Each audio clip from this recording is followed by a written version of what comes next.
Hello दोस्तों, कैसे हो आप सभी। एक बार फिर मैं आपके सामने हाजिर हूँ सोल एंड टू की एक और नई नॉवेल वीडियो के साथ में। जैसा कि लास्ट पार्ट में हमने देखा था, यू हाओ अपनी इंजरी से हील होने लगता है, लेकिन उसका एक हैंड अभी भी काम नहीं कर रहा था। लेकिन इसके बावजूद यू हाओ कंपटीशन के लिए रेडिएंट सिटी अपनी पूरी टीम के साथ में पहुंच गया था, जहां पर उन्हें xiaoya मिलती है जो बेबे के ऊपर अटैक कर देती है, लेकिन बेबे उसके ऊपर बैकफायर नहीं करते हैं। और फिर एंड में हम देखते हैं यू हाओ प्रिंसेस ज्यूजू के पास पहुंच गया था एक डील करने के लिए। और अब नॉवेल की शुरुआत इसके आगे से ही होती है। नॉवेल शुरू होता है बिल्कुल उसी सीन से जहां पर यू हाओ प्रिंसेस को अपने स्पेशल कैनन के बारे में बता रहा था। और यहाँ पर यू हाओ वैंगडोंगर को एक सिग्नल देता है और वैंगडोंगर अपना स्टारलाइट शेफिर रिंग पहन लेती है। और इतने में ही प्रिंसेस के पीछे एक पुरानी औरत जो कि एक टाइटल डुओलू है बिना किसी आवाज के आ जाती है। ये टाइटल डुओलू अपना पावर ऑरा छोड़ती है जो यू हाओ और वैंगडोंगर के प्रेशर डालना शुरू कर देता है।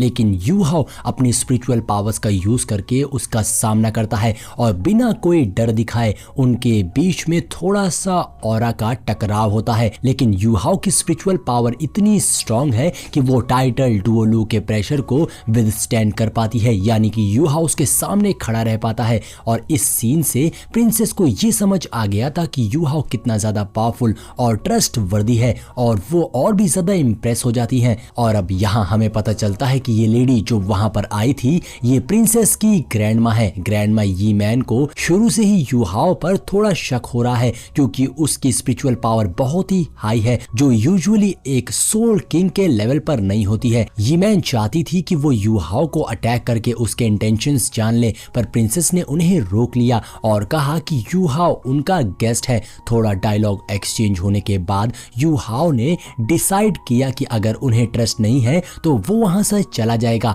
पर ज्यूजू को रियलाइज होता है कि यू हाओ के पास कुछ ऐसे रिसोर्सेस हैं जो उनके दुश्मन के खिलाफ उनके काफी काम आ सकते हैं, इसीलिए वो उन्हें रोकने का रिक्वेस्ट करती है और उनसे माफी भी मांगती है। यू हाओ और वैंगडोंगर वापस से रूम में आते हैं और फाइनली अपना इन्वेंशन डिवाइन क्रॉस बो कैनन इंट्रोड्यूस करते हैं। ये एक स्टेशनरी सोल टूल है जो बैटलफील्ड में यूज होता है। ज्यूजू को स्टेशनरी सोल टूल्स के बारे में थोड़ी नॉलेज होती है तो वो क्यूरियस होती है। यू हाओ उन्हें बताता है कि ये सिर्फ एक क्लास 4 का सोल टूल है, पर इसके इफेक्ट बैटलफील्ड में क्लास 6 के लेवल तक पहुंच सकते हैं, क्योंकि इसमें टैंक सेट के सीक्रेट टेक्निक का यूज किया गया है। प्रिंसेस को इसमें और ज्यादा इंटरेस्ट आने लग जाता है, क्योंकि ये कैनन क्लास 6 के जैसे पावर आउटपुट दे सकता है, पर यूज करने के लिए सिर्फ क्लास 4 का सोल इंजीनियरिंग चाहिए। फिर यू हाओ और वैंगडोंगर इस कैनन के फीचर्स और फंक्शंस के बारे में बताने लग जाते हैं। ये कैनन एक बार में 48 शेल्स होल्ड कर सकता है, और अगर एक मैगजीन एम्प्टी हो जाए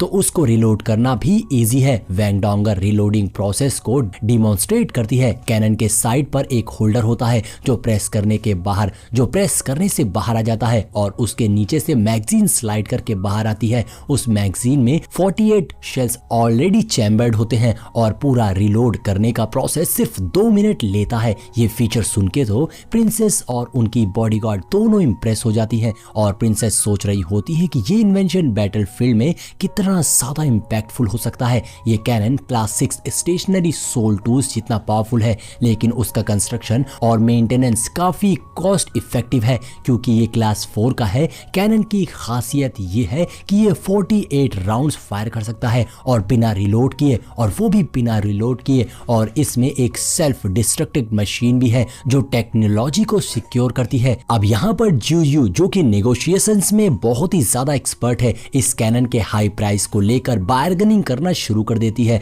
और टैंक सेट के इंटीग्रिटी और ट्रांसपेरेंसी को टेस्ट करती है। लेकिन यू हाओ ने पहले से ही सब कुछ प्लान किया हुआ था, और वो ऑनेस्टी और प्रोडक्ट की यूनिकनेस पर जोर देता है। उन्होंने इस टूल को और भी ज्यादा अपीलिंग बनाया बाय एक्सप्लेनिंग कि ये कैनन बिना किसी सोल मास्टर के भी ऑपरेट किया जाता है, और अगर उसके साथ एक मिल्क बॉटल अटैच हो जो उसके एनर्जी सोर्स का काम करता है। अब ये सारी बातें सुनकर तो प्रिंसेस बिल्कुल शॉक हो गई, लेकिन जब यूहाओ क्लैरिफाई करता है कि इस टूल को जो सोल मास्टर ना हो वो भी ऑपरेट कर सकते हैं, बस उनके पास में एक powerful milk bottle soul tool हो जो एनर्जी स्टोर करके डिवाइन क्रॉसबो कैनन को बार बार रिलोड कर सकता है। ये सब सुनने के बाद तो प्रिंसेस का इंटरेस्ट और भी ज्यादा बढ़ जाता है और वो ये भी कहती है कि अगर ये सब सच है तो स्टारलू एम्पायर के लिए ये एक बड़ा एडवांटेज हो सकता है, specially against sun moon empire. जिसके बाद प्रिंसेस यूहाओ से कहती है कि अगर उन्हें एक साथ बहुत सारे कैनन चाहिए हो तो क्या इस पे उन्हें कोई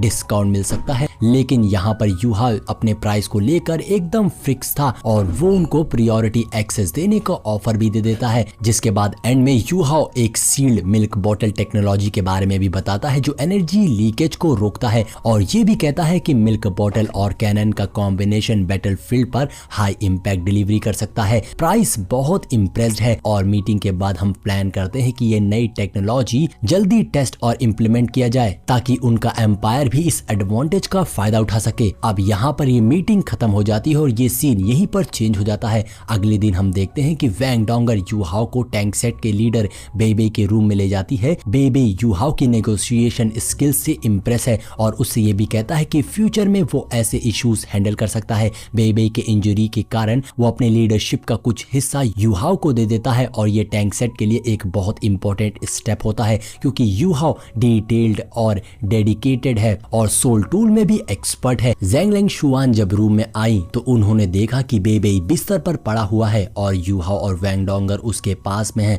उनकी चाहत और चिंता की वजह से उनका चेहरा बदल गया था। इस बात पर यूहाओ और सुशेंसी एक दूसरे की तरफ देखते हैं क्योंकि उन्हें महसूस हुआ था कि ज़ैंग की चिंता थोड़ी अलग थी। बेबे ने मुस्कुराते हुए कहा, मैं ठीक हूँ बड़ी बहन, लेकिन ज़ैंग ने उसकी चोट को देखकर उसकी परेशानी को समझा और वो बेबे के हाथ को चेक करने लग जाती हैं और समझती हैं कि उसकी हालत खराब है। फिर जब उसने ये सुना कि बेबे को एविल सोल मास्टर ने अटैक किया है तो वो और भी ज्यादा परेशान होने लग जाती है। ज़ैंग कहती है कि ये बहुत जरूरी है कि हमें एकेडमी को इसके बारे में बताना होगा, लेकिन बेबे इसके लिए मना कर देते हैं और कहते हैं मुझे यहाँ आराम करने दो, तुम्हें कंपटीशन में अकेले रहना पड़ेगा। ज़ैंग काफी चिंता में थी लेकिन बेबे के ये कहने के बाद वो वहाँ से चली जाती हैं। जिसके बाद सुशेंसी बेबे का मजाक उड़ाते हुए कहता है कि तुम्हारे और बड़ी बहन के बीच में क्या चल रहा है, जिस पर बेबे इन सभी को चुप रहने को कहता है। लेकिन सभी लोग बहुत ज्यादा क्यूरियस थे ज़ैंग और बेबे के बीच की कहानी को सुनने के लिए, जिसपे बेबे बताते हैं कि बड़ी बहन का मेरे साथ में कुछ खास है, वो मुझे अरेंज मैरिज के लिए पसंद करती है। ये सुनकर तो सभी हैरान हो गए थे। बेबे ने बताया कि कैसे उसकी माँ की मौत के बाद एंसेस्टर शुआन ने उसकी देखभाल की और ज़ैंग को एकेडमी में ले आए। उसकी पुरानी कहानी सुनकर तो सब हैरान रह गए थे और उन्हें समझ आ गया था कि बेबे और ज़ैंग के बीच में रिश्ते बहुत ही ज्यादा कॉम्प्लेक्स हैं। ये बातें सुनने के बाद जियांग नैन थोड़ी नाराज होती है क्योंकि बेबे ने सीनियर सिस्टर की फीलिंग को समझा नहीं। बेबे ये भी बताते हैं कि जब वो छोटा था तब वो ये बातें नहीं जानता था, लेकिन उसने जब 4 या 5 साल के बाद टैंगिया के साथ में रिश्ता बनाना शुरू किया तब एंसेस्टर शुआन ने उसे ये बात बताई। उसने अपने सीनियर सिस्टर से बात करने की भी कोशिश करी लेकिन उन्होंने कहा कि वो अपने वादे से नहीं पलटेंगे। सीनियर सिस्टर उसके लिए एक माँ या बहन की तरह है, लेकिन बेबे के दिल में तो टैंगिया के लिए जगह थी और वो इस बारे में बहुत परेशान है और समझ नहीं पा रहे थे कि वो सीनियर सिस्टर को कैसे हर्ट किए बिना ये बात समझा पाए। यूहाओ उन्हें बताता है कि अगले कंपटीशन में उन्हें अपने एबिलिटीज को छुपाना पड़ेगा। अब इनकी ये सारी बातें हो जाने के बाद ये कुछ काम की बात करने लग जाते हैं, जहां पर यूहाओ उन्हें बताता है कि अगले कंपटीशन में बेबे को अपनी एबिलिटीज को छिपाना होगा ताकि कोई भी उन्हें रिकॉग्नाइज ना कर पाए। वो कहता है कि अगर वो थोड़ी मेकअप करें तो उन्हें पहचाना नहीं जा सकता है। अब ये सीन चेंज हो जाता है और अगले सीन में हम वैंकुयर और ज़ैंग को देखते हैं जहां वो बातें कर रहे थे और ज़ैंग पुरानी बातें याद करते हुए वैंकुयर को रिलैक्स होने की सलाह देती है। हम कंपटीशन के दिन को देखते हैं जहां कंपटीशन के नए रूल का ऐलान हो रहा था। यू हाओ जो कि व्हील चेयर पर बैठा होता है, जब ये रूल्स पढ़ता है तो वो परेशान हो जाता है कि इस कंपटीशन में प्रिलिमिनरी राउंड और फाइनल राउंड होंगे